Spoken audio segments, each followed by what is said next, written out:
What if I told you just $1 a day could change your financial future? Sounds too small to matter, right?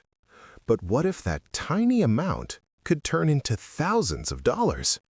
By the end of this video, you'll never look at $1 the same way again. Most people think investing is only for the rich. They wait for the perfect time or a higher income. But the truth is, wealth isn't built by how much you earn. It's built by how early you start. Let's break it down.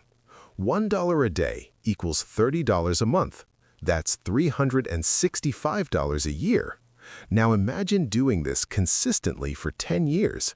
That's $3,650 invested. But here's the real game changer. You're not just saving this money, you're investing it. When you invest, your money grows, and then your returns start earning returns. This is called compound interest.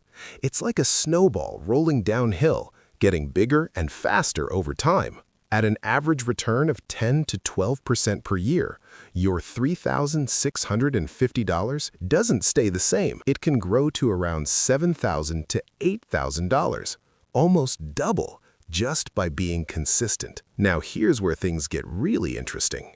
If you continue for 20 years, that same $1 a day habit can grow to $20,000 to $25,000 or more. And remember, you didn't need a big salary. You didn't need luck, just consistency. Now think about this. $1 a day is nothing. A coffee sip, a small snack, an app purchase, something you won't even remember tomorrow. But invested daily, it can completely change your future. Same money, different decision, different life. So next time you're about to spend $1, ask yourself this: am I buying something temporary or building something permanent? Because wealth isn't built overnight, it's built daily. Start today, because 10 years from now, you'll either regret not starting or thank yourself for it.